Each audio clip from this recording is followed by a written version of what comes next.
안녕하세요. 고려대학교 겸임교수 송인규입니다. 저만 인사를 안 드렸기 때문에 다시 한번 일어나서 인사를 드리도록 하겠습니다.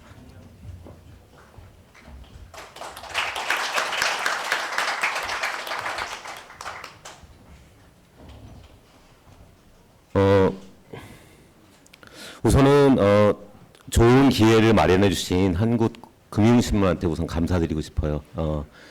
블록체인에 관련된 행사는 굉장히 많이 있는데 일반적으로는 블록체인 하는 사람들끼리 모여가지고 기술을 얘기하거나 하는 범주를 벗어나지 않았는데 전통적인 미디어가 블록체인이라는 주제를 가지고 전통적인 이슈인 투자와 접목을 한 이 주제는 굉장히 의미 있고 또 시적절하다고 생각을 합니다.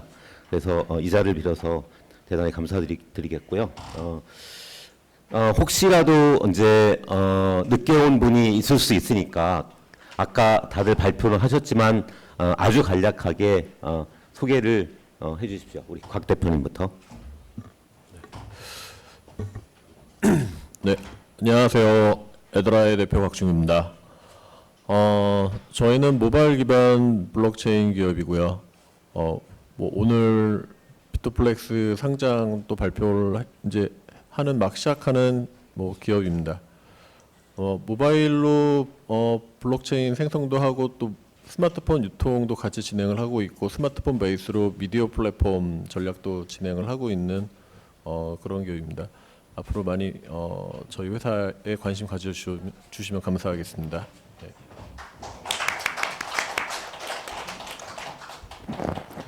네, 안녕하세요. 고팍스라는 암호화폐 거래소를 운영하고 있는 스트리미의 대표 이준행입니다.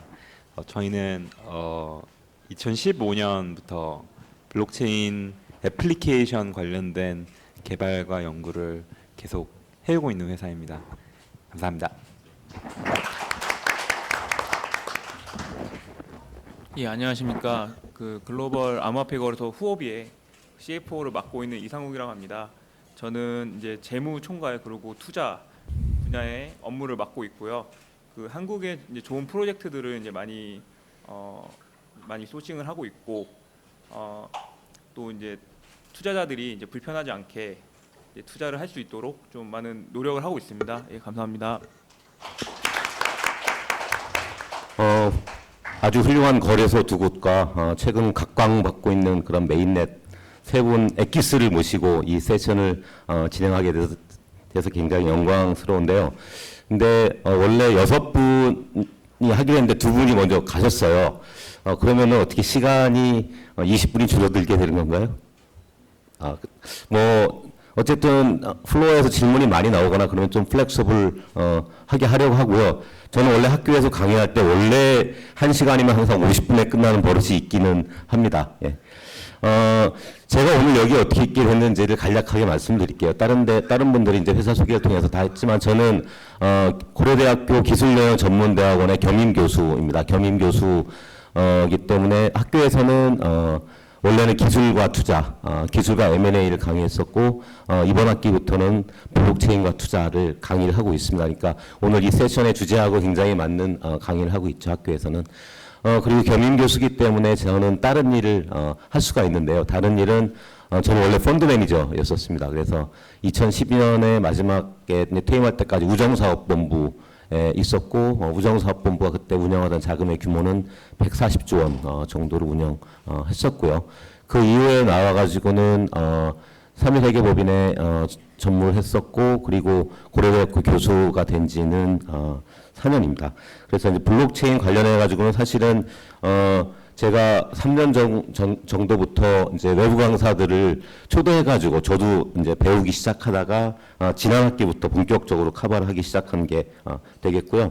그러면서 이제 지난 5월 달에는 크립토 포럼이라고 하는 우리나라에서는 이제 가장 큰 블록체인 관련된 컨퍼런스, ICO 포커스된 컨퍼런스를 주최를 했었고요. 그때 1000명 정도가 왔었고 올해 12월에는 세계에서 제일 큰 엑스포 겸 블록체인 컨퍼런스를 지금 준비를 하고 있습니다. 오늘의 주제가 블록체인과 관련된 투자예요. 그래서 블록체인과 관련된 투자의 기회는 사실은 굉장히 다양하게 있습니다. 여러분들이 다 잘 알고 있는 상장된 암호화폐도 있고, 상장된 암호화폐 시장이 굉장히 침체 기를 겪으면서 오래되어가지고는 ICO라고 하는 것이 이제 각광을 받고 있고요. 그렇지만은 전통적인 전문적인 투자가들은 ICO보다는 블록체인 관련된 기업에 지분을 투자한다라든지 아니면은 관련된 펀드에 투자한다든지 아니면 책을 아니면 ETF 펀드 이런 굉장히 다양한 형태로 투자를 하고 있어요. 그래서 오늘 이제 다루고자 하는 주제를 쪼개서 제일 알기 쉽고 쉬운 상장된 코인, 그 다음에 두 번째는 ICO, 그리고 세 번째는 ICO 중에서 최근에 이제 굉장히 각광을 받고 있는 게 리버스 ICO이고요. 그다음에 네 번째는 그러면 이제 블록체인과 관련된 전반적인 나머지 투자 기회 및 미래 이런 식으로 이제 진행을 해볼까 합니다. 그래서 첫 번째 주제로 상장된 암호화폐 투자에 대해서 얘기를 해보고자 하는데요. 상장된 암호화폐 시장이 작년에 끝도 없이 오르다가 이제 올해는 끝도 없이 떨어지고 있죠. 그리고 비트코인은 어느 정도 시세를 회복을 했지만은 이더리움 같은 경우는 여전히 심연을 모르는 추락을 하고 있습니다. 그래서 저는 이제 그 투자론을 가르치는 교수로서 항상 궁금한 게 암호화폐를 어떻게 가치 평가할 것인가라고 하는 게 저한테 굉장히 중요한 화두였었던 것 같아요. 그래서 이제 상장된 종목을 중심으로 투자의 기회가 무엇이 있고 어떤 위험이 있는지를 가지고 우선은 우리 곽 대표님부터 한번 말씀을 해보실까요? 예. 상장되어 있는 암호화폐의 투자 기회와 위험, 그리고 이를테면 나 같으면은 어떤 종목은 투자를 하겠다, 어떤 종목은 피하겠다, 뭐 이런 관점이 있으면 말씀해 주십시오. 아까도 발표할 때 잠깐 말씀드렸지만 그 기존에 상장된 코인이 그 어떤 기능 또는 밸류를 시장에 제공하느냐가 좀 저는 관심사이고요. 예를 들면 비트코인이나 이더리움은 화폐로서 기축 화폐로서의 기능을 하고 있거든요.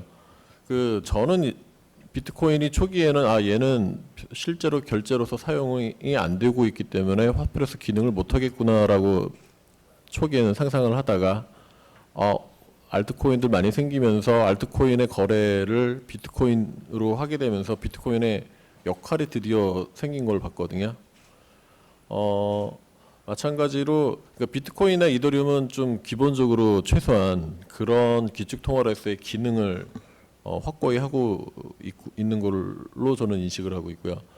그럼 그 다음 코인들은 그런 기축 통화로서 이미 선점하고 있는 기축 통화를 넘어설 만한 퍼포먼스나 기능이 있느냐, 범용성이 있느냐, 그 부분은 조금 회의적이기 때문에 그 다음 코인들은 각각의 어떤 영역에서 그게 뭐 엔터용 결제용이든 뭐 무슨 에너지 거래용이든 그 명확하게 시장에 어떤 기능을 또 밸류를 제공을 해줘야 생존이 가능하다고 보고 있습니다.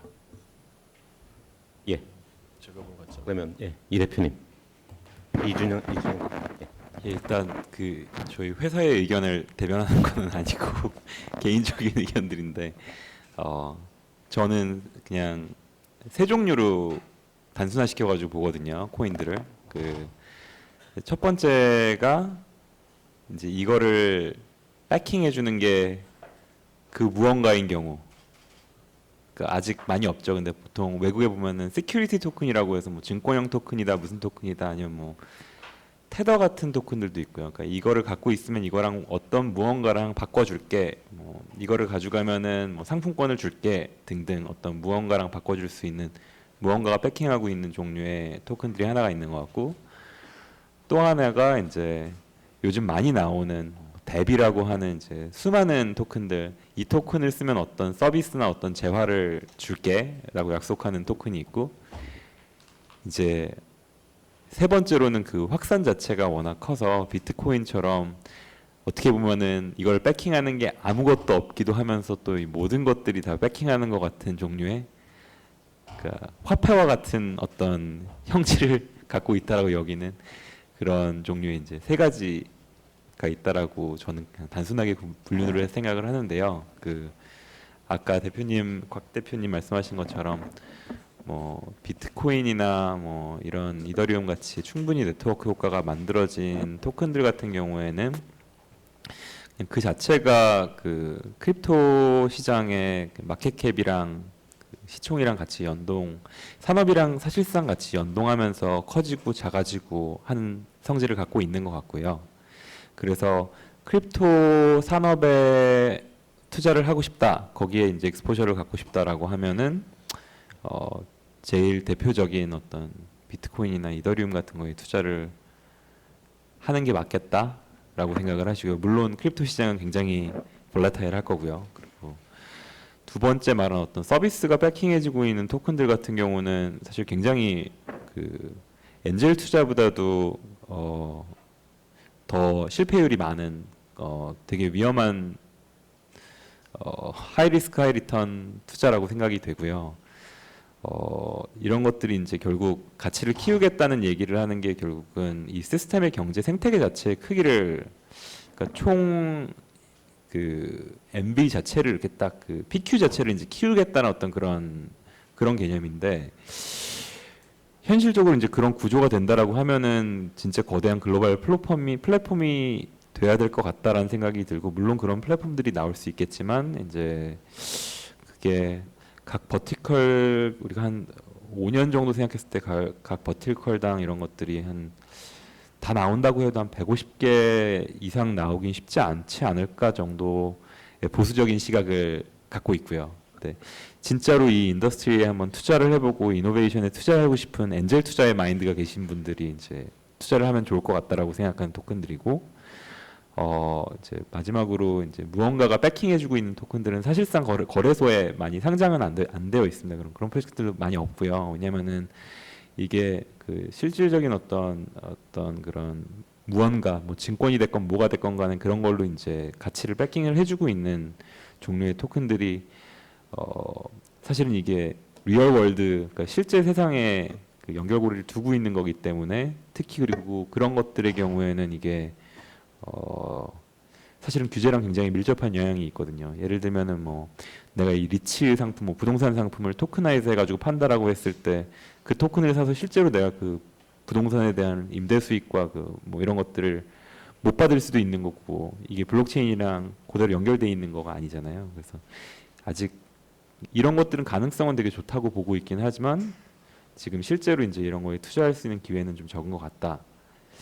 그래서 이제 제가 마지막 질문이 이제 저라면 어떻게 투자할 것이냐라고 저는 되게 보수적인 사람이라서 비트코인이나 뭐 이런 거 위주로 투자를 한다면 할 것 같습니다. 예, 고맙습니다. 네, 마지막으로 CFO님. 예, 저도 역시 저희 회사의 어떤 의견이나 이런 게 아니고요. 저도 시장에 관심이 많다 보니까 조금 그런 정보들을 좀 많이 수집을 하는 편인데, 일단 첫 번째로 아무래도 비트코인 자체가 기축통화하다 보니까 가장 중요할 것 같습니다. 비트코인의 이제 가격 추이에 따라서 이제 시장이 같이 가니까 이제 비트코인은 저희가 사실 대부분의 사람이 접한 지 오래되지 않았을 겁니다. 작년 이맘때쯤에 처음 보고 한 1년 정도 시장을 보고 엄청난 거품이 일었다가 이제 사그라졌다. 뭐 이게 영에 수렴하지 않을까 이런 또 고민도 하는 분도 많을 것 같은데요. 근데 이거를 뭐 어떤 자산을 봤을 때 가격 추이를 좀 길게 보는 게 되게 중요하다고 생각합니다. 그래서 이게 뭐 2009년 초에 그 제네시스 블럭이 이제 나오면서 이제 어떻게 보면 시장 가격이 좀 형성되기 시작했는데, 이 가격을 좀 로그 차트로 본 그림이 좀 인터넷에 있었어요. 그 내용은 2009년도에 이제 뭐 어느 정도 이제 거래소도 없을 때 시작됐다가 처음에 뭐 일본에서 근데 가격이 좀 올랐다가 그 마운트 곡스 해킹되면서 이제 거의 시장이 없어질 거다라고 좀 비관적으로 봤다가 13년도에 중국에서 부활을 했습니다. 중국에 그때 거래소가 정말 많이 생겼고, 역시 이제 한국의 작년처럼 중국에 거래소는 1000개 생겼다고 해요. 근데 그 중에 살아남은 게 후업이 OKX였고요. OK 코인이었고, 그때 이제 또 한 번 갔죠. 한 10배 이상 갔고, 그 다음에 저희가 또 한 4년 정도 지났을 때 17년 초부터 그러니까 13년도에 이렇게 거품이 일었다가 한 3, 4년간 조정을 받았습니다. 그리고 17년 초부터 슬금슬금 오르더니 또 한번 10배를 간 겁니다. 그때 저희가 본 시장이 그 시장이고 그리고 앞으로는 이제 어떻게 될까 이거에 대해서 그렇게 이제 한 번에 이렇게 퀀텀 점프가 일어나는 이유가 비트코인 채굴이 반감기가 있습니다. 그러니까 채굴량의 많이 채굴되면 반으로 줄고 많이 채굴되면 반으로 줄고 그 다음 시기는 2020년 한 중순 정도로 보고 있는데요. 그다음에 뭐 10배가 갈지는 솔직히 뭐 그 시기가 와봐야 알겠지만 그런 앞에는 그런 규칙성이 있어서 좀 참고하라는 말씀을 드리고 싶습니다. 두 번째는 일단 제가 좀 추천하는 거는 뭐 저희 회사를 뭐 홍보하는 건 아니지만 후오비 토큰이 좀 그래도 모험적인 거래 토큰의 사례라고 생각하는데 일단 그 메커니즘은 이제 저희가 5억 개를 발행을 했는데 그 발행량에 그러니까 매 분기마다 이제 후오비 수익이 있지 않습니까? 영업이익에 20%를 매수를 해줍니다. 그러니까 기본적으로 약간의 이제 펀더멘털이 있는 그런 토큰입니다. 아예 뭐 펀더멘털이 없는 토큰이 아니고 또 이제 사용처가 되게 다양하게 늘어나고 있는데요. 뭐 메인넷도 할 거고 그 메인넷을 기반으로 이제 이더리움 같은 역할을 할 토큰이고요. 그런 측면에서 저는 좀 좋게 보고 있습니다. 그리고 이제 알트코인 이제 마지막으로 알트코인 같은 경우에는 역시 이제 처음에 이런 알트코인이 많이 나왔을 때 저희의 그 흥분된 마음의 기대감은 이제 종이 한 장으로 백서 한 장으로 이 아이디어로 돈을 받아서 사업을 할 수 있다. 누구든 뭐 벤처 캐피탈 통하지 않고도 이제 좋은 사업을 영위할 수 있다 이런 거였지만 결국에 이제 좀 냉정해진 지금 현 상황에서 보면 역시 좀 사기도 많았고 또 검증된 팀이 되게 없었다. 그래서 뭐 리버스 ICO 얘기도 나오지만 제가 이제 알트코인을 봤을 때 가장 중요시하는 거는 그런 아름다운 그런 계획도 중요하지만 그 엑스큐션 할 수 있는 그 능력이 있는가 그 부분을 좀 많이 보고 있고요. 근데 이 부분 같은 경우에는 일반 투자자 입장에서는 판단하기 좀 어려운 측면도 있다고 저는 생각을 합니다. 네, 이 정도가 좀 참고가 되었으면 감사하겠습니다. 예, 고맙습니다. 그 상장된 코인의 가장 많은 퍼센티를 차지하는 게 사실은 메인넷이라고 불리는 것들이고요. 그러니까 비트코인, 이더리움 이후에 나오는 이제 제 3세대 지금 이제 말씀하신 알트코인 종류이거든요. 그리고 또 지금 말씀하신 것처럼 이게 가장 기술 집약적인 것이기 때문에 가장 판단하기 어려운 부분도 있습니다.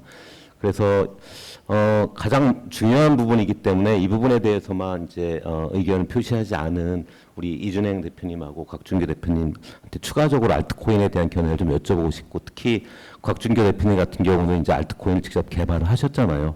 그렇게 볼 때 알트코인을 어떻게 볼 것인지 견해에 따라 가지고는 지금 현재 갖고 있는 그 비트코인이나 이더리움이 가지고 있는 이제 문제들을 해결하는 그러니까 속도의 문제라든지 아니면 거래량의 문제라든지 이런 것들을 한꺼번에 해결하는 무엇인가 나오면 기존에 있었던 그런 메인넷들이 과연 살아남을 수 있냐, 뭐 용지물이 되는 게 이런 회의론도 또 시장에서는 존재하기도 하는 것 같아요. 그래서 이런 거랑 관련해 가지고 이제 알트코인에 대해서 말씀해 주시지 않았기 때문에 이준영 대표님하고 곽준규 대표님한테 여쭤볼게요.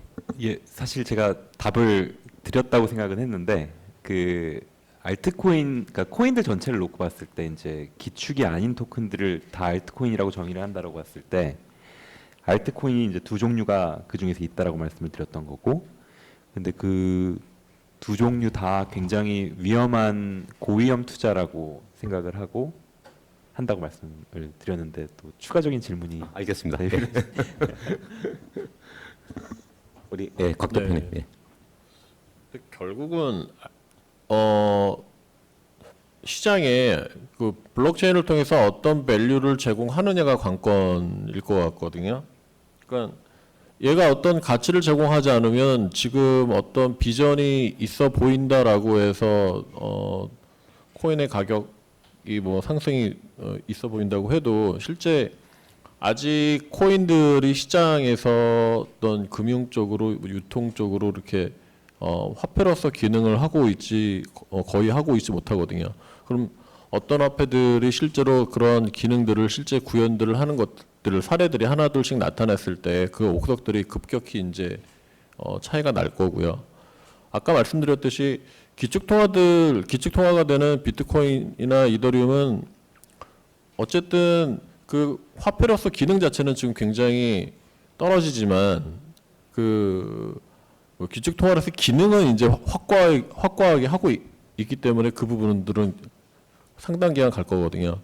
뭐 이더리움 같은 경우는 이더리움에 경쟁을 하는 그 다음 메인넷들이 또 많은 경쟁들로 지금 치고 올라오고 있는데 이더리움이 또 그런 기술 개발을 통해서 경쟁에서 이겨내든지 또 선점한 시장 선점성을 통해서 더 확장을 하든지 아직은 좀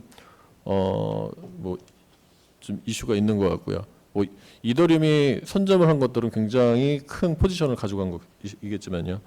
그 다음 알트코인들도 마찬가지일 거라고 봅니다. 저희 뭐 예를 들면 에더라 같은 경우는 스마트폰 실제로 스마트폰 자체에 에더라 코인 네트워크를 담아서 유통을 해서 거래 양을 만들고 또 그걸 통해서 또 결제 양을 만들고 이러한 비즈니스 모델과 또 결제 페이먼트를 실물 경제에서 국가 단위로 이렇게 넓히는 그렇게 해서 가는 걸 가서 기존의 코인들이 뭐 거래소에서 움직이는 것 외에 실물 경제에서 움직이는 사이즈를 만드는 전략을 가고 있기 때문에 그렇게 됐을 때 나중에 그 밸류의 실현성에 대해서 좀 확실히 차이가 날 거거든요. 근데 아까 잠깐 말씀드렸던 것처럼 부동산 코인이라든지 자원이라든지 교환 가치를 제공하는 그런 코인들, 그러니까 투자자한테 어쨌든 밸류에 대한 그 담보를 해주든지 그 시장에서 유저의 대량의 유저를 확보를 한다든지 그런 거에 대해서 옥석이 가려질 거라고 봅니다. 예, 고맙습니다. 정리를 하자면은 기축 역할하고 있는 비트코인이나 이더리움은 없어진다라든지 그런 리스크가 논의되고 있지는 않는 것 같고요. 알트코인에 대해서는 어떤 역할이 있지 않으면 위험이 있을 수도 있다라고 하는 의견인 것 같고요. 나머지는 그 코인 토큰의 유형에 따라 가지고 리스크가 다 다르기 때문에 잘 검토를 해야 된다라고 이렇게 정리를 해보겠습니다. 작년 말에 이제 코인 가격이 천정부지로 올랐다가 올해 이제 떨어지면서 사실 투자가들의 관심이 상장된 코인 투자에서 ICO로 굉장히 많이 올라와 있습니다. 근데 이제 ICO는 이전 세션에서도 얘기했지만 사실은 상장이 되기 전에 코인 비상장 종목이라고 보는 게 맞거든요. 비상장 종목임에도 불구하고 전통적인 주식이라면은 일반인들한테 접근이 되지 않는데 코인이라고 하는 특성 때문에 일반인들한테 이제 판매가 되고 있는 판매 또는 엄밀히 얘기하면 판매가 아니고 배분이라는 용어를 많이 쓰긴 하는데요. 그러고 있습니다. 근데 이제 아까도 이제 제프리 존스도 얘기를 했지만 ICO하는 것들의 통계를 보면은 40% 이상이 컨셉추얼한 스테이지입니다. 그러니까 홈페이지는커녕 백서를 가지고 자금을 모으는 게 40%가 넘었던 것이 이제 1, 4분기의 통계였는데 물론 이 통계는 이제 좀 줄어들고는 있어요. 근데 그럼에도 불구하고 너무나 많은 ICO들이 백서만 가지고 이제 돈을 모았었죠. 물론 또 거기에는 엄청나게 대박이 났었던 것들도 많이 있습니다. 그래서 이제 이런 ICO를 투자를 한다고 할 때 그런 투자자들은 어떻게 접근하는 것이 좋은지 하는 면, 그 다음에 특히 이제 지금 거래소에서 오셨으니까 거래소에서 오신 두 분은 상장을 시키잖아요. 그 ICO를 이제 선별해가지고 그렇게 볼 때 그러면 어떤 ICO들이 상장이 더 잘 될 수 있는지, 그러니까 좋은 ICO를 고르는 선별 기준에 대해서 한번 말씀을 해주시는데 순서를 바꿔가지고 이상욱 CFO님부터 한번 얘기해 볼까요? 이게 되게 민감한 사실 문제이기도 하고 이게 저희 후보비가 1,200명이라고 말씀드렸는데 그 개개인이 이게 서로 정보를 쪼개서 갖고 있어서 큰 그림은 제가 잘 모를지도 모르겠습니다. 근데 가장 좀 심플하게 말씀드리면 일단 거래소 입장에서 상장이라는 것은 되게 중요한 이벤트고 또 좋은 그런 프로젝트를 많이 가지고 있다는 게 거래소 경쟁력입니다. 그래서 아무 프로젝트나 올릴 수 없는 그런 노릇이고요. 또 다른 거는 이 상장을 할 때 그 거래소가 하나의 또 플랫폼이기 때문에 유저를 끌어들일 수 있는 하나의 이벤트이기 때문에 그 일단 팬이 많은 그런 프로젝트를 선호한 것도 그것도 사실입니다. 이 약간 근데 이 두 가지가 뭐 50대 50이든 60대 40이든 이런 퍼센테이지가 있지 않고 좀 되게 아트의 영역 같습니다. 제가 봤을 때는.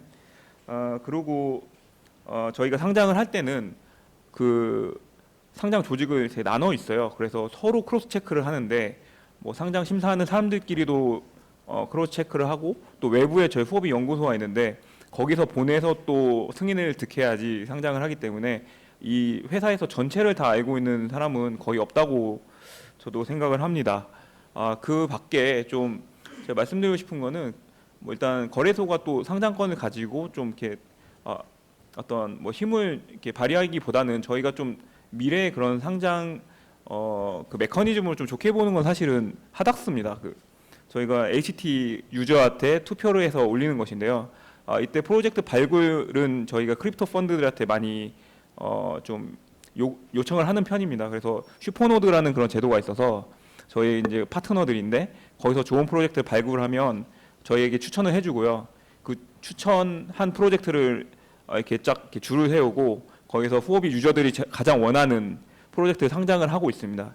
그렇게 상장하고 한번 걸러지고 나서 실제로 이게 상장된 이후에도 그 팀이 좀 책임감을 가지고 사업을 진행하는지도 여부를 보고 그러고 나서 이제 저희가 다시 후오비 프로에 상장하는 그런 프로세스를 가지고 있습니다. 저희는 이렇게 하고 있습니다. 예. 예, 고맙습니다. 예, 저희는 비교적 좀 전통적인 어프로치를 갖고 있는데요.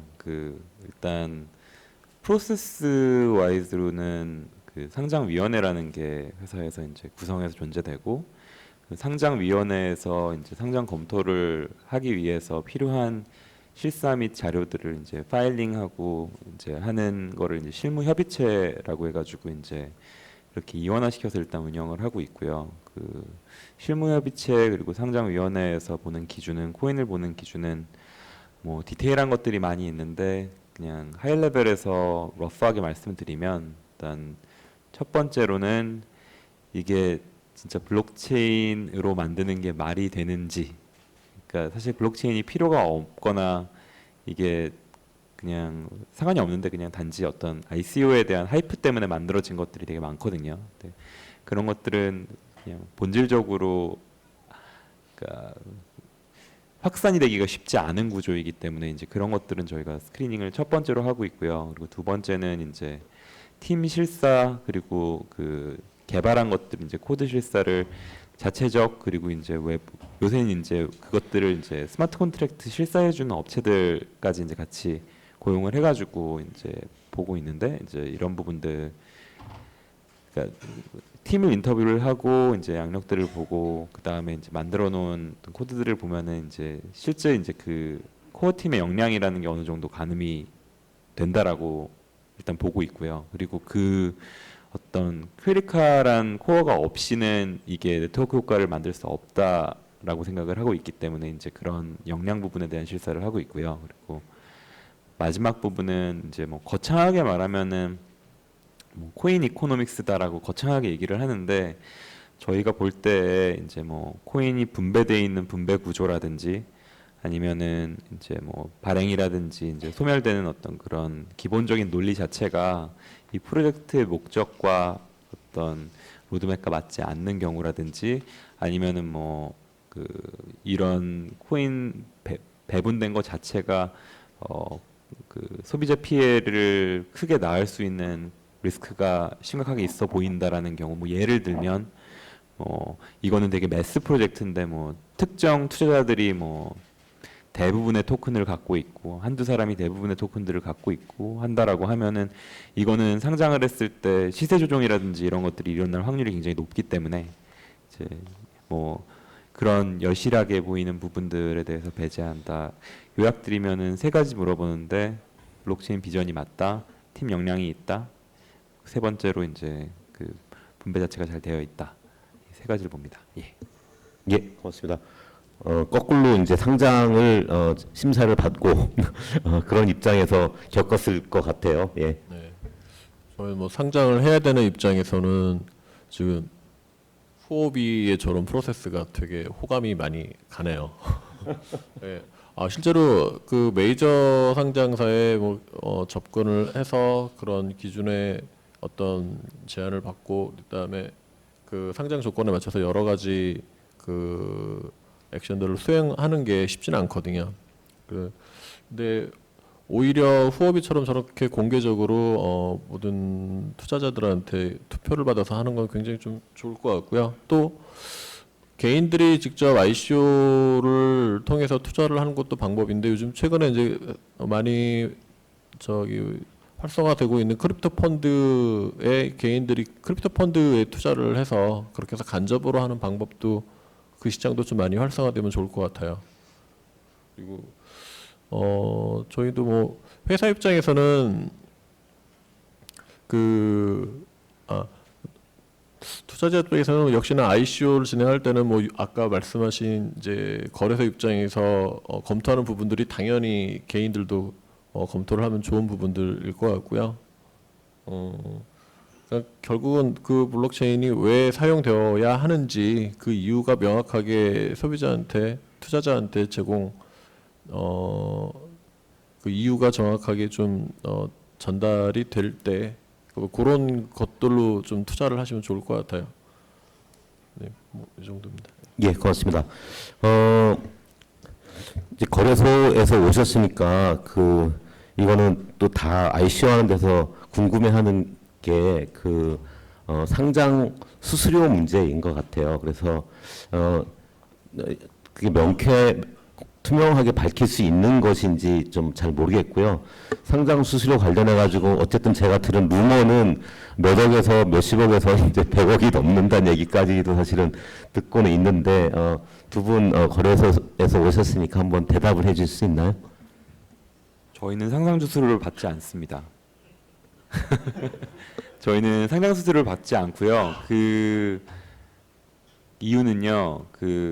뭐 초반에 프리세일을 많이 받거나 ICO를 크게 해가지고 돈이 많은 ICO 프로젝트가 굳이 더 좋은 블록체인을 만들 거라가 어떤 그런 역차별 같은 것들이 존재할 수 있다라는 거가 일단 하나고요. 그리고 두 번째로는 뭐 사실은 그 거래소 입장에서 그 지갑 관리하는 게 되게 어렵기는 하거든요.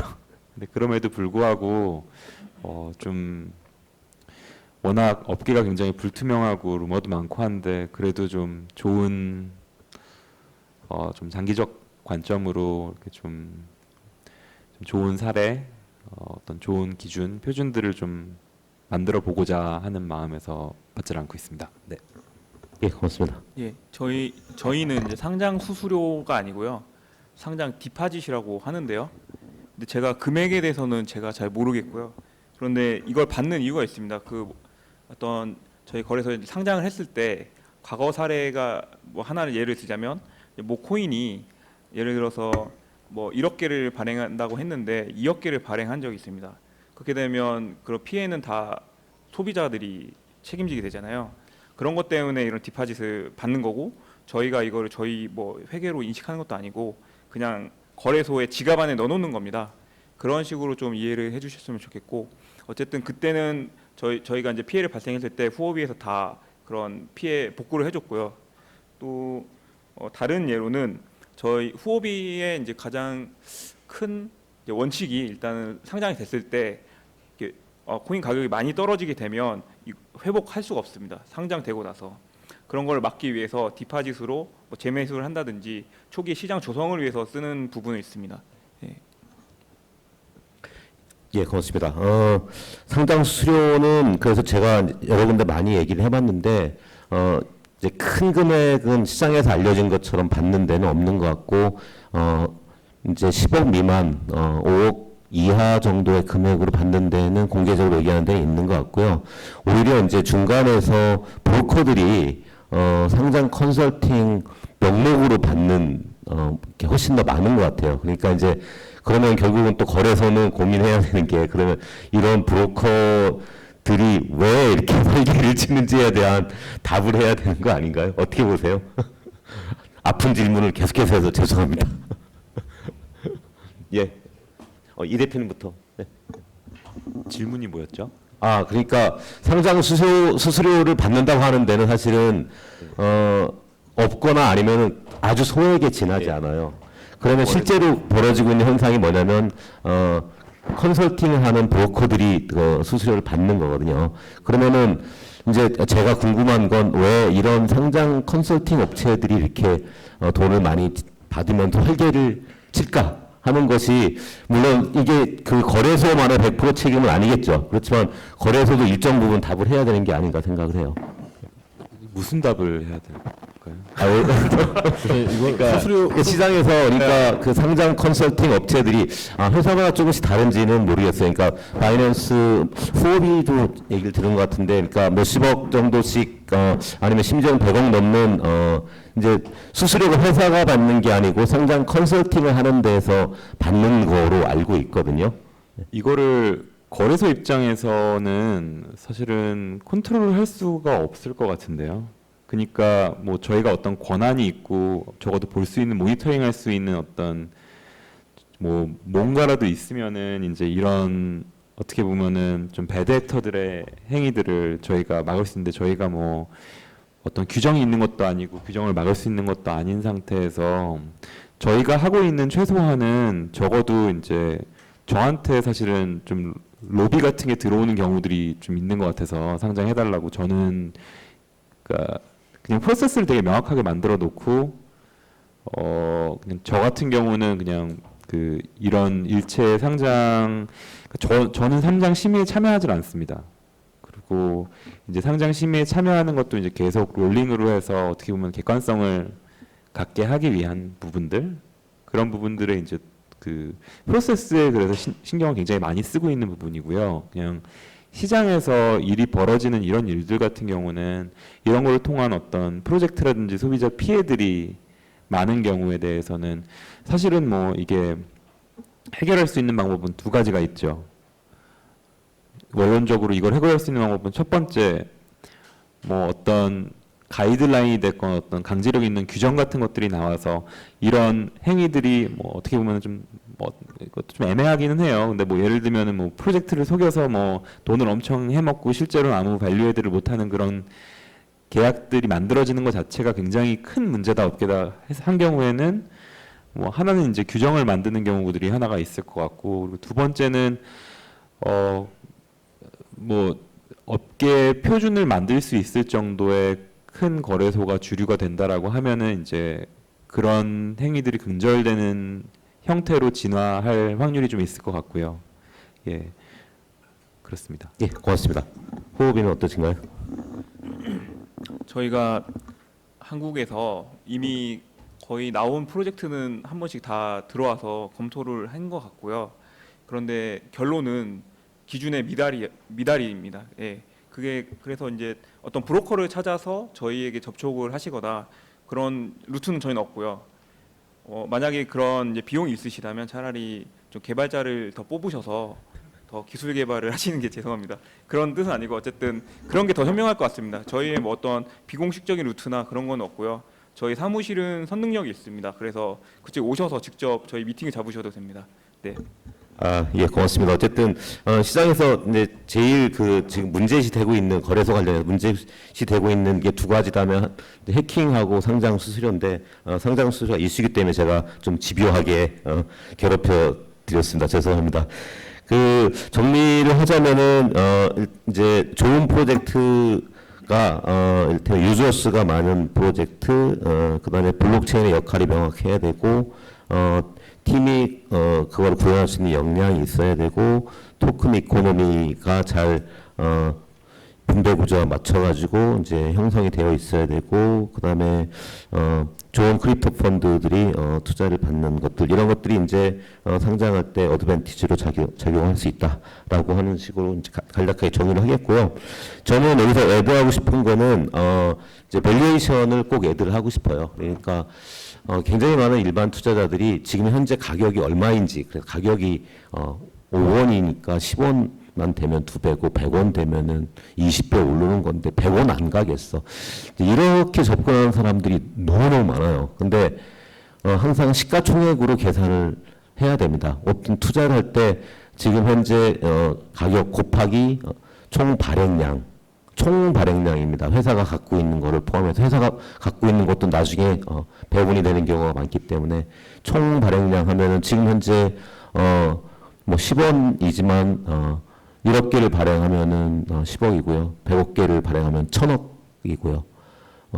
그러니까 그러면은 이 회사가 이 프로젝트가 주장하는 가치가 이를테면은 10억인 경우하고 100억인 경우하고 1000억인 경우하고 몇 천억이 되는 경우도 많거든요.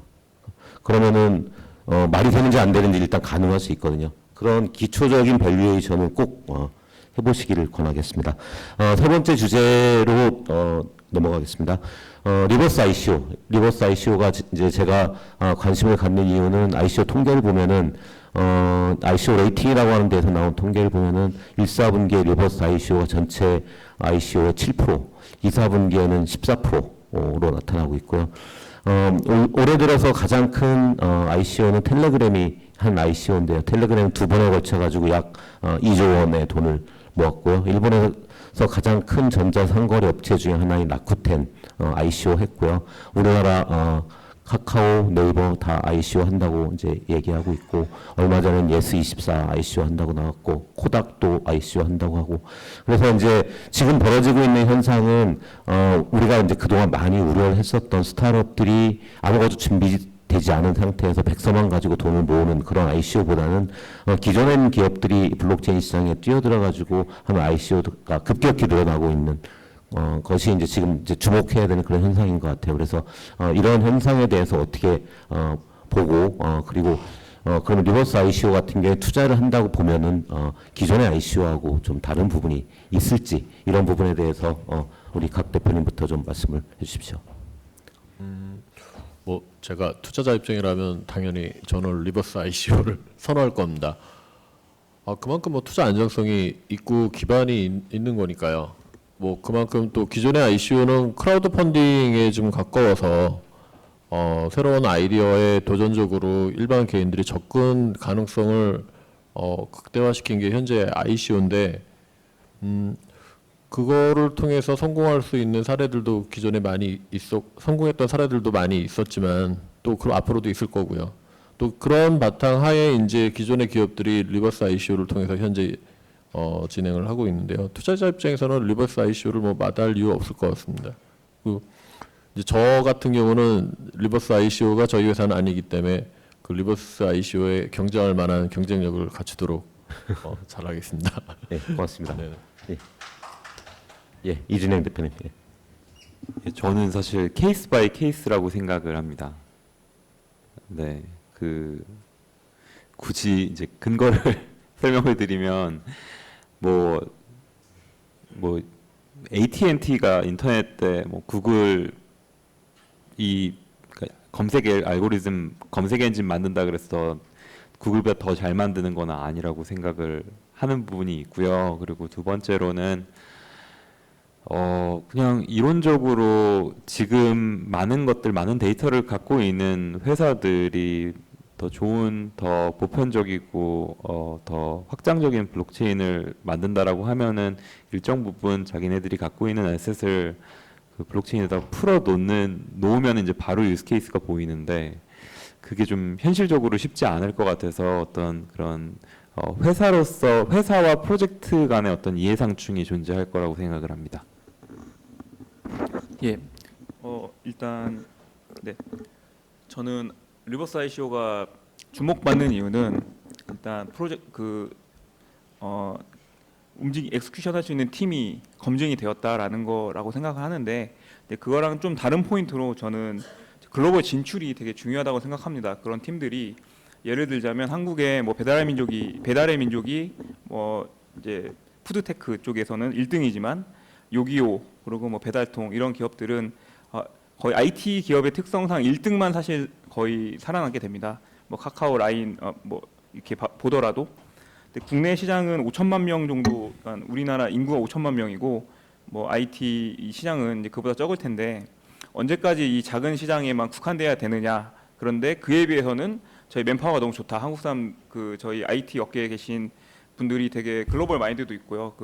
개발력도 뛰어나고 뭐 언어도 이제 되게 자유롭게 하시는 분이 되게 많음에도 불구하고 언제부터 이게 남이 했던 뭐 사례를 보고 뭐 공무원을 하고 싶다는 사람이 되게 많고 뭐안 된다는 게 되게 많고 언제부터 이렇게 된지 잘 모르겠습니다. 그런 측면에서 저는 ICO를 보고 있고 저희 이제 좋은 스타트업이 되게 많습니다. 그런데 시장이 작아서 크게 못 되는 경우가 많아요.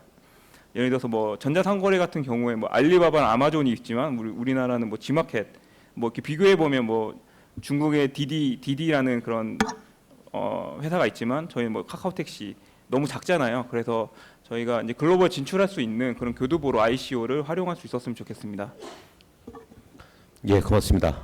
그러면 일단은 여태까지 논의했던 거를 연장을 해가지고 한번 우리 여기 오신 분, 이 늦은 시간까지 남아 계신 분들의 그 질의, 응답 또는 뭐 의견, 코멘트를 받도록 하겠습니다.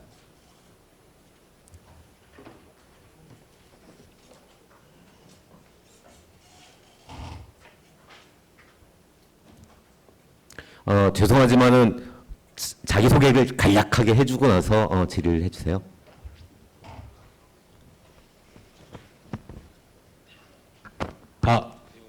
저는 여기 주최한 한국금융신문의 서유문 기자라고 합니다. 좋은 얘기 많이 잘 들었고 마지막에 이 CFO님께서 말씀하신 글로벌 진출에 관련해서 투자적인 부분에 좀 기본적인 걸 여쭤보고 싶은데요. 제가 얼마 전에 그 스포츠 뉴스에서 좀 재밌는 기사를 하나 읽었는데 우리나라 축구 국가대표팀 감독으로 유력했던 이란의 케이로스 감독이 한국과 협상을 하다가 이란의 월급 지급 방법의 새로운 방법을 택해서 이란을 선택했다라는 얘기인데 그 지급 방법이 비트코인이었습니다. 그래서 이 중동 지역에서 미국 제재가 심해지면서 외국인 노동자에 대해서 지급 방법을 코인으로 생각하는 방법이 지금 하고 있다고 얘기하는데요. 글로벌 진출을 얘기를 하시니까 거래소에 계시니 그런 부분을 좀 포인트로 잡아서 진출하는 방법을 어떻게 생각하고 계신지 궁금하고요. 궁금합니다, 그게. 예. 그러면은 일단은 한 2개 정도만 더 받아보고서 대답을 일괄적으로 하도록 하겠습니다. 예. 네. 네. 트래블 디네이션이라는 프라이스 스테이블 코인을 만들고 있는 블록버스터의 서성진 대표라고 하는데요.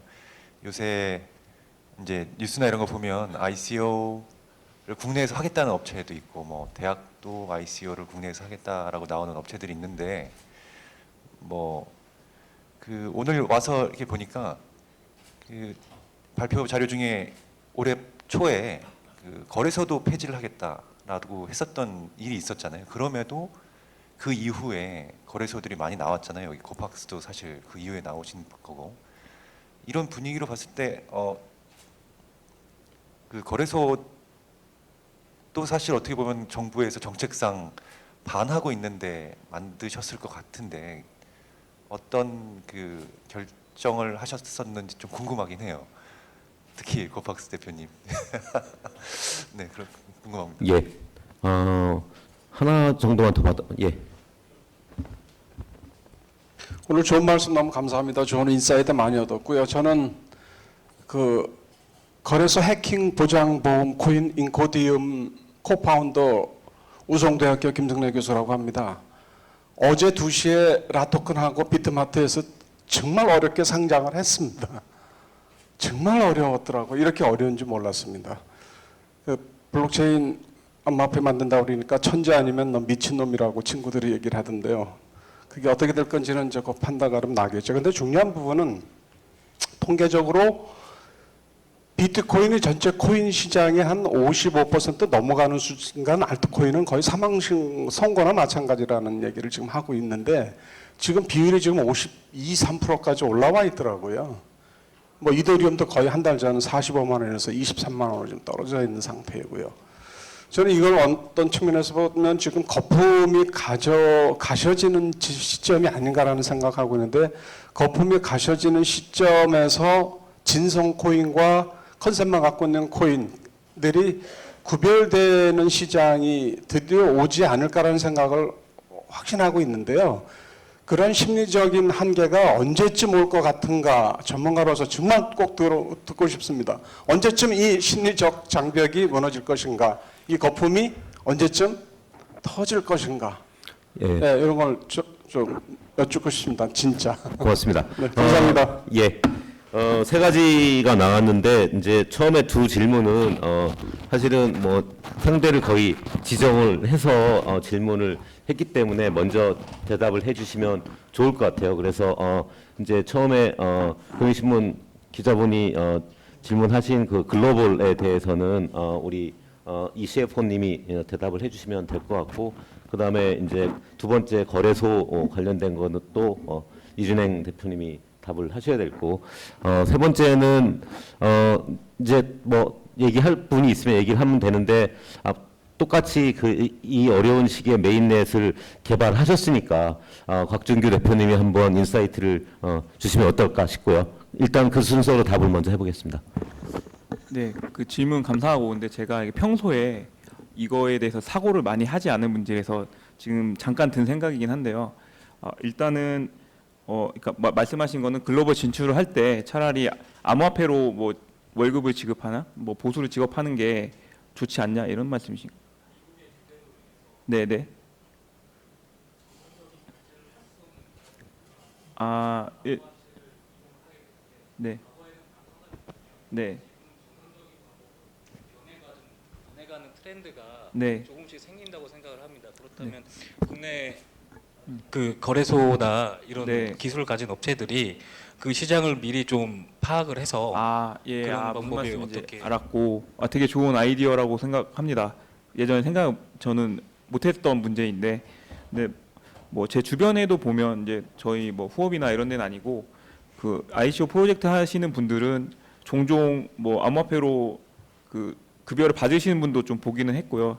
근데 그거를 받는 사람은 이제 개인의 선택이라고 좀 생각을 하고, 예를 들어서 이제 시장이 강세면 너무나 좋지만 약세일 때는 또 안 좋을 수도 있으니까 뭐 그런 부분을 이렇게 생각하고, 이제 정책적으로 일단 좀 풀려야 되는 게 일단 이게 세금을 아직까지 안 내는 거고, 또 이 돈의 뭐 출처나 이런 것도 검증하기 어렵거든요. 그래서 후업위에서도 가장 중요시하는 게 그 AML이거든요. 그 머니런들이 못하게 하는. 그리고 KYC도 되게 좀 강력하게 하고 있는데, 그 부분만 좀 해결된다면 좀 좋은 시장을 저희에게 건의해 주신 것 같아서 감사하게 생각합니다. 예. 예, 답이 됐죠? 예. 다음 질문은 우리 이준영 대표님이. 예, 일단 저희는 거래소 정부에서 이렇게 나오기 전에 사실은 출시를 했고요. 근데 아무도 몰랐었고요. 실제로 만들기 시작한 거는 그러니까 저희가 2015년에 만들어졌는데, 그때 하다가 이제 2016년도 여름에 거래소를 좀 제대로 된 걸 만들어 보자라고 준비를 사실 했었어요. 그래서 사실은 1년 정도 좀 제대로 만들려고 하다 보니까 좀 출시가 좀 늦어져서 작년 11월에 출시를 하게 됐었고요. 예, 그래서 그는 팩트를 좀 조심스럽게 수정을 해드리고, 정부에서 지금 막고 있는 상황이라고 하는데 그게 사실은 막고 있다고 보기가 조금 애매해요. 왜냐면은 이게 그때 이제 레토릭이 좀 있었던 것인데, 뭐 지금 거래소를 영업을 막을 만한 사실 근거 규정 같은 것들은 제가 알기로는 존재하고 있지 않은 상황이고, 그냥 크게 봤을 때 그럼에도 불구하고 이 사업에 굉장히 투자를 하는 이유는 어쨌든 이 산업이 없어지지 않을 거다라고 베팅을 한다면, 이 산업이 사라지지 않을 거라고 베팅을 하면은 사실은 법화를 다루는 거래소는 존재할 수밖에 없거든요.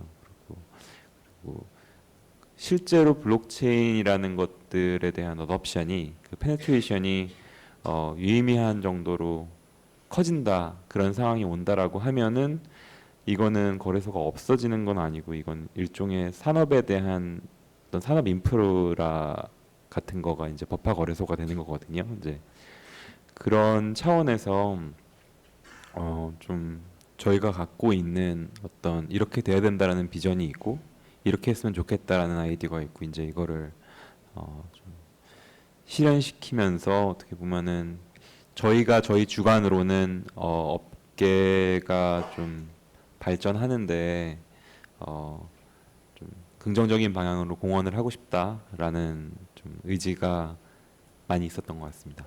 근데 실제로 사업하기가 굉장히 어려운 상황인 건 맞습니다. 예, 답이 됐나요? 예. 마지막 좀 어려운 질문이긴 한데 뭐 시간 많은 것 같으니까 아까 왜 첫 번째 질문 좀 잠깐 그것도 의견 좀 드리고 세 번째 좋습니다. 예, 예. 그 어차피 서구나 중국이나 한국, 일본처럼 각 경제 블록마다 그 블록체인 산업을 접근하는 이유가 좀 틀린 것 같거든요. 그러니까 서구 쪽은 분명히 지금 금융산업적 접근으로 지금 점차 확장을 하고 있는 것 같고요. 뭐 중국하고 일본은 조금 국가 전략적인 차원에서도 좀 뭐 화폐 패권에 대한 뭐 이슈도 좀 있는 것 같고요. 그 동남아나 아프리카 같은 경우는 페이먼트 쪽에 대한 필요 때문에 블록체인의 활용성을 좀 적극적으로 지금 도입을 하고 있는 상황으로 알고 있습니다. 중동 같은 경우는 그 블록체인 메카 프로젝트를 각 나라별로 적극적으로 하고 있고 특히 두바이가 금융산업을 굉장히 키우고 있는데 블록체인에 대한 금융 산업화하는 쪽으로 굉장히 자본을 집중을 또 하고 있거든요. 또 중동 같은 경우도 특히 뭐 1인당 엔터테인먼트 컨텐츠 이용 금액이나 또 게임 같은 그 사용도 세계 2위, 3위 이 정도 할 정도로 개인당 그 비용 쓰는 건 많은데 그 시장에 접근을 할 수 있는 플랫폼은 지금 중동 사람들을 위한 건 별로 좀 없거든요. 이제 그런 시장을 블록체인으로도 접근을 하려고 하는 동향들이 좀 또 있고요. 그러니까 그런 경제 블록마다의 이유는 틀리지만 또 그거를 블록체인을 통해서 구현을 하려고 하는 상황들을 조금 파악을 하면 좀 좋을 것 같고요. 그다음에 진성 코인에 대한 뭐 심리적 그 판단하는 것에 대한 질문이 좀 있으셨는데 뭐 진성 코인에 대한 것들이 곧 나오지 않을까 싶습니다. 예전에 왜 인터넷 버블이 터지고 날 때는 인터넷으로는 비즈니스 모델, 수익 모델이 없을 거다라고 다들 선언했을 때 그 다음에서야 인터넷을 통한 광고 수익 모델이 나오고 그 다음 차례로 커머스라든지 여러 가지 수익 모델이 나왔거든요. 지금 블록체인도 비슷하게 여러 수많은 가능성들로 많은 투자와 거품들이 만들어졌지만 아직 블록체인 기반으로 한 그 뭐 실증적인 수익 모델이 밸류가 창출이 되는 케이스는 아직은 크게는 없거든요. 그거가 누가 물꼬를 트느냐가 지금 관건일 것 같고요. 그게 물꼬가 누군가 터준다면 그게 이제 신성장 동력으로서 뭐 그 나라 국가든 뭐 전 세계적인 레퍼런스가 좀 될 것 같습니다. 뭐 참고로 저희 그 부분을 에드라가 좀 해보려고 하고요. 실제로 실물 거래 양하고 실물 거래 양을 새로운 알트코인이 구현을 했을 때 그리고 화폐로서의 기능을 구현을 했을 때 그럼 급격하게 기존의 기축통화의 역할도 심리적으로도 물리적으로도 빨리 땡겨올 수 있는 환경이라고 또 봅니다. 왜냐하면 기존의 기축통화나 기존의 알트코인들이 기술적으로 어떤 구현돼 있다 하더라도 그걸 시장에 규모 있는 것을 구현 아직 못했다거나 하기 때문에 그것이 구현되는 알트코인이 나오면은 그 시장의 그 쏠리는 현상은 굉장히 빠를 겁니다. 또 그거를 통한 시장 선점 효과도 굉장히 클 거고요. 그럼 그 분야별로 일종의 블록체인 기반의 플랫폼화해서 그 분야별로 시장을 선점할 분야들이 제가 보기에는 올해하고 내년이 올해가 얼마 남지 뭐 반 정도 남긴 했는데 가장 중요한 해가 될 것 같고요. 그것이 앞으로의 블록체인 기반을 한 여러 가지 산업에 가장 초기 시장이 될 것 같고 요때 각 분야별로 어떤 것들을 잘 셀렉트하고 잡느냐에 따라서 전체 시장의 선점의 사이즈가 결정될 거라고 저는 봅니다. 제가 간단하게 애들 하자면 사실은 다른 분들이 알트코인 얘기를 하면서 계속해서 반복이 됐던 것 같아요. 그러니까 지금은 전체적으로는 시장이 많이 줄어져 있는 상황이고 비트코인이 시가총액이 퍼센티지가 높다라고 하는 거는 저는 큰 의미가 없는 게 아닌가. 비트코인의 역할이 커졌다는 의미라기보다는 오히려 전반적인 알트코인의 기능에 대해서 회의론이 많기 때문에 시장이 전체적으로는 오히려 오그라들어 있는 것일 거고 본격적인 시장이 열리는 건 어쩌면은 어떤 이를테면은 뭐 에드라 코인이 됐거나 아니면 어떤 코인 아니면 DB 코인이 됐거나 이런 강자들이 나타나면서 시가총액이 커지는 것이 오히려 시장이 확 터지는 시점일 거라고 생각하고요. 지금은 계속되는 침체기의 그 한 기간이 아닌가라고 저는 생각을 하고 싶습니다. 시간이 많이 됐기 때문에 이제 마무리 마지막 토론을 진행 예.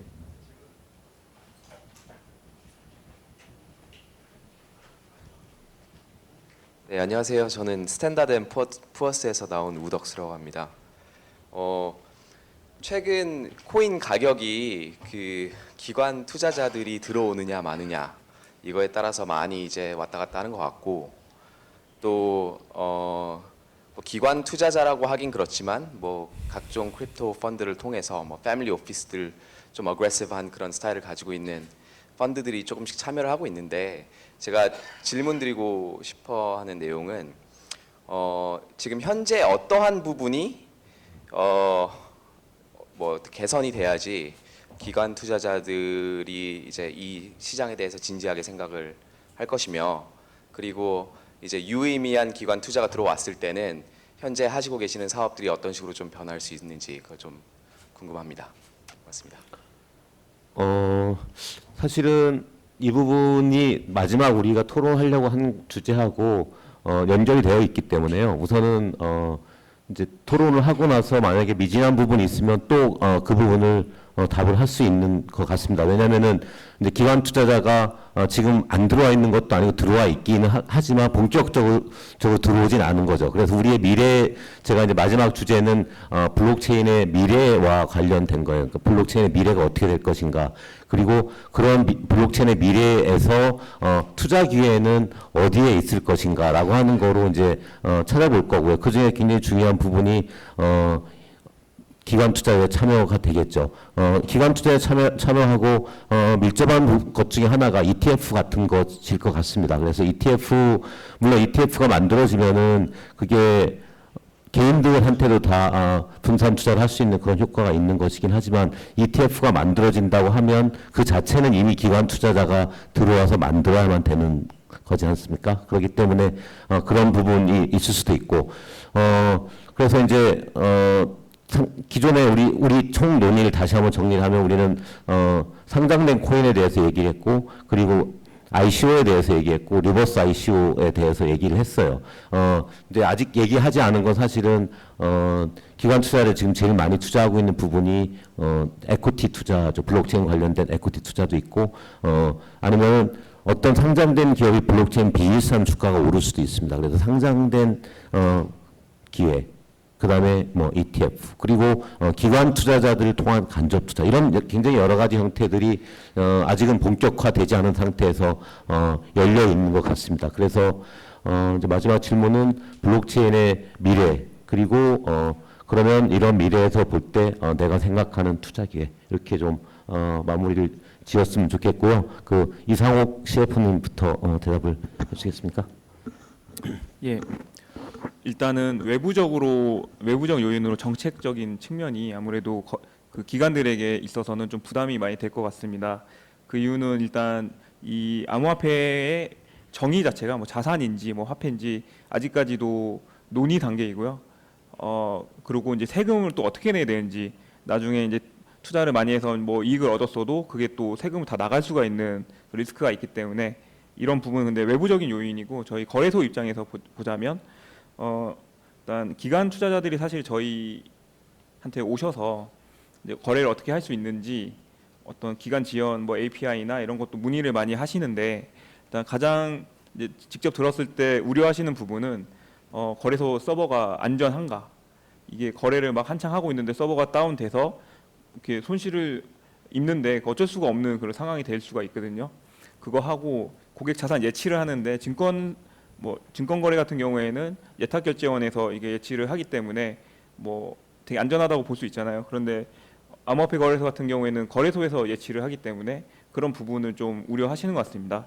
그런 측면에서 저희는 이제 글로벌 전략으로 API 그 속도 개선 그리고 서버 안정성에 투자를 되게 많이 하고 있습니다.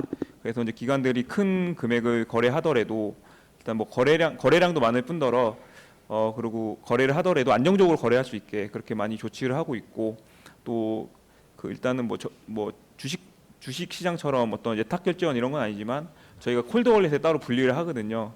그런 부분은 사실 해킹 위험도 사실 현존하는 그런 암호화폐 거래소 중에서는 가장 안전하지 않을까 이렇게 생각을 하고 있고 일단 뭐 여의도다 보니 뭐 기관 투자자분들도 계실 것 같은데 앞으로 좀 많은 의견을 듣고 싶습니다. 한국에서도 저희가 앞으로 이제 기관 시장이 열리면 그 부분을 매우 중요시하고 있기 때문에 좋은 의견이 있으면 경청을 하겠습니다. 예, 고맙습니다. 예, 뭐 기본적으로 굉장히 좋은 질문을 해주신 것 같고 기본적으로 이제 이 CFO님께서 말씀해주셨는데 굳이 이제 나눠서 보자면은 한국은 좀 그 규제 측면이 제일 큰 것 같다라는 생각이 들고요.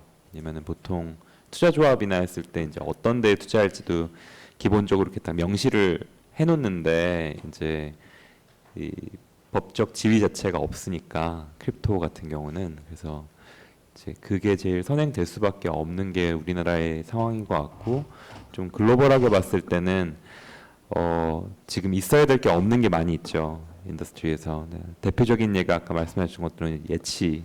그러니까 보통 큰 기관을 분류하면 외국에서도 뭐 예를 들면은 뭐 1,000억, 2,000억 규모를 그 거래를 한다 그러면 그 예치를 시켜 놓잖아요. 예치할 의무가 있는데 이제 그 예치 서비스가 아직 그렇게 큰 스케일로 만들어진 거는 아직 없는 걸로 알고 있고요. 그리고 뭐 두 번째 예로는 상품 자체가 되게 좀 쉽지가 안 나와 있죠. 그러니까 뭐 보통 해지를 할 수가 있어야 되는데 해지할 수 있는 수단 자체가 굉장히 제한적이다 보니까 기관 투자자들이 들어오기가 굉장히 어려운 것 같고요. 그 외에 이제 다른 그러니까 쉽게 말해서 지금 인프라가 미비한 게 이유가 제일 크다라고 생각을 합니다. 블록체인의 미래에 대해서는 저는 일단 미래는 굉장히 밝다라고 생각을 하고요. 미래가 밝기 때문에 어떻게 보면은 저도 다 버리고 여기에 3년 반 동안 이제 하고 있는 거기도 하고요.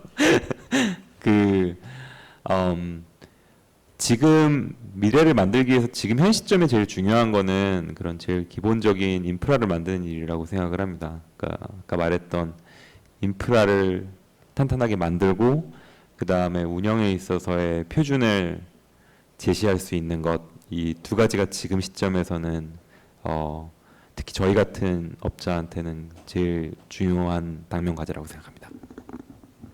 예, 고맙습니다. 곽 대표님. 제가 보는 관점에서는 기관 투자자는 앞으로 어쨌든 블록체인 시장에 진입을 무조건 할 거라고 봅니다. 그러니까 블록체인 시장 또 블록체인 적용했을 때 이익이 되냐 안 되냐 쉽게 얘기하면 되거든요. 그러면은 이익이 되는데 그거를 제도권으로 들어오거나 제도권화 하기 위해서 기존의 기관 투자자가 시스템을 제도권에 들어올 수 있게 만들거나 또는 제도화할 제도를 만들거나 그 노력을 분명히 할 겁니다. 뭐 그런 것들을 위해서 저희 회사도 저 아까 잠깐 말씀드렸던 블록네임 같은 그런 시스템이나 또 스마트 컨트랙트를 플랫폼화하는 것들도 저희도 개발해서 준비를 하고 있는 것들이 있는데 시장 흐름으로 봐서는 기관 투자자들은 블록체인 시장에 진입을 할 수밖에 없을 거라고 보고요. 그러면 정부에서 규제를 통해서 이게 시장이 없어질 수 있을까? 없어질 수 있는 상황은 이제 넘어선 상황인 것 같고요. 점점 일본 같은 경우도 그 거래소가 IPO에 준해서 상장시키는 좀 그렇게 규제를 많이 하는 것처럼 점점 제도권화 되기 위한 법적 장치들 또 시스템적인 장치들도 각 나라별로 준비들을 많이 할 거라고 봅니다. 큰 흐름에서 그렇게 해서 기관들은 시장에 들어올 거고 그 시장에 오히려 초기에 지금 투자를 할 뭐 하이 리스크 하이 리턴이니까 지금 그런 것들을 옥석을 가리시면은 좀 기회를 많이 가지고 가실 수 있을 거라고 봅니다. 예, 고맙습니다. 이제 마지막 질문에 대해서만 제가 코멘트를 좀 드리자면 사실은 이쪽 블록체인 관련된 투자는 상장된 암호화폐 투자가 있고 그리고 ICO 투자가 있고 그리고 ICO 관련된 기업의 에퀴티 투자를 하는 형태가 있고 약간 다르지만 마이닝에 투자를 하는 데가 있고 그리고 펀드 투자가 있습니다. 크립토 펀드 또는 헤지 펀드죠.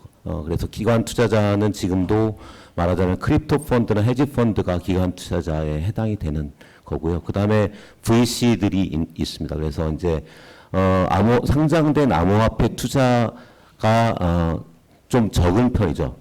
오히려 그 ICO 관련된 에퀴티가 ICO에 투자가 많고요. 그 다음에 상장된 그 코인의 투자를 누가 얼마나 하는지, 기관 투자가 얼마나 하는지에 대해서는 통계는 굉장히 알기가 어려운 부분인 것 같아요. 근데 어쨌든 지금은 크립토 펀드하고 헤지 펀드를 중심으로 하고 있는데 제가 생각할 때 브레이크스루는 여전히 과연 리스크 리턴 프로파일이 맞냐. 그러니까 이 시장이 갖고 있는 굉장히 큰 변동성에 비해서 과연 우상향할 것이라고 하는 것에 대한 확신이 있느냐. 그게 저는 제일 커다란 문제일 거라고 보고 그것이 우리가 오늘 계속 얘기했던 아까 이제 알트코인 위주로 많이 형성되어 있는 이 거래소에서 어떤 것이 승자가 될지 불확실한 그런 상황이기 때문에 기관 투자자들이 아직 들어오지 못하는 것일 수도 있다라고 하는 거고 그 얘기를 달리 해석을 하자면 블록체인이 아직 초기이기 때문에 확산이 다 안 돼서 승자가 아직 나타나지 않은 것이 아니냐라고 생각을 합니다. 그래서 오늘 이제 거의 1시간이 벌써 넘어 버렸어요. 원래는 40분 만에 끝나려고 했었는데 20분을 초과했고요. 이제 뭐 특별히 더 하실 말씀이 없으면 정리를 이제 제가 그냥 하려고 합니다. 그래서 저는 그렇게 얘기를 해요. 저도 이제 다른 분들처럼 블록체인에 제 이제 미래를 걸고 있습니다.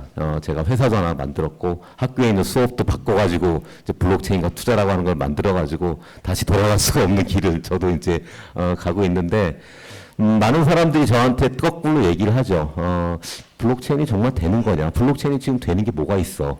라고 저한테 물어보는데 아까 계속해서 나왔던 얘기로 저는 답을 하고 싶습니다. 지금 세상을 지배하고 있는 기업들 시가총액 기준으로 보면 애플, 아마존, 구글, 마이크로소프트, 페이스북, 텐센트, 알리바바 뭐 이런 회사들이 세계를 지배하고 있는 가장 큰 기업들이죠. 근데 이 회사들이 20년 전으로 돌아가면은 대부분 없었거나 아주 작은 회사에 지나지 않았습니다. 그래서 지금 우리가 이 블록체인이라고 하는 미지의 세계로 보이는데 지금 들어가지 않고 망설이다가 나중에 들어가면 지금 우리가 보고 있는 거랑 똑같은 꼴을 당할 수 있다고 생각합니다. 세계 탑 기업들은 이미 다 남의 손에 가 있는 거고 우리는 그냥 그 밑에서 하청하거나 부스러기만 먹어야 되는 그런 상황이 될 수 있기 때문에 저는 블록체인에 더 늦기 전에 지금 발을 담그고 모든 거를 저처럼 뭐 던질 필요는 없겠지만 특히 이제 기업들의 블록체인 세상이 열려야지만이 이 시장이 커진다라고 생각을 하고 있고요. 그동안 이제 블록체인 하는 사람들끼리의 시장에서 리버스 ICO 같은 것들이 보여주고 그리고 우리가 지금 보고 있지 않은 프라이빗 체인이라고 하는 게 있습니다. 그러니까 디센트럴라이즈 된 건 아니지만 기업의 일부 프로세스만을 완전히 분산화되지 않은 형태에서 블록체인 기술을 이용해가지고 효율화시키는 것들이 굉장히 많이 이루어지고 있고 사실은 이쪽 시장이 더 큽니다. 이쪽 시장의 최대의 승자는 지금 현재로는 IBM하고 마이크로소프트 두 회사가 갖고 있는데요. 이런 모든 거를 다 통틀어 볼 때 블록체인화는 분명히 진행이 되고 있죠. 다만 우리가 그동안 너무 코인 시장의 투기, 그 다음에 무슨 해킹, 그 다음에 ICO의 사기, 이런 것만 너무 이제 집중해서 보고 정부 당국이 거기에 알레르기적으로 반응하기 때문에 너무 편향된 시각을 갖고 있는 건데, 실제로는 아주 커다란 흐름으로 블록체인화 현상은 저는 벌어지고 있다고 봅니다. 그래서 이 늦은 시간까지 여기 남아 계신 분들이 어쩌면 이 열정으로 블록체인을 공부하고 끌고 나가면 저는 여러분들도 다 무엇인가 반드시 할 수 있는 기회가 생길 거라고 보고 우리나라에게도 굉장히 훌륭한 미래가 생길 거다라고 보면서 이 세션을 마치고자 합니다. 예, 고맙습니다. 예.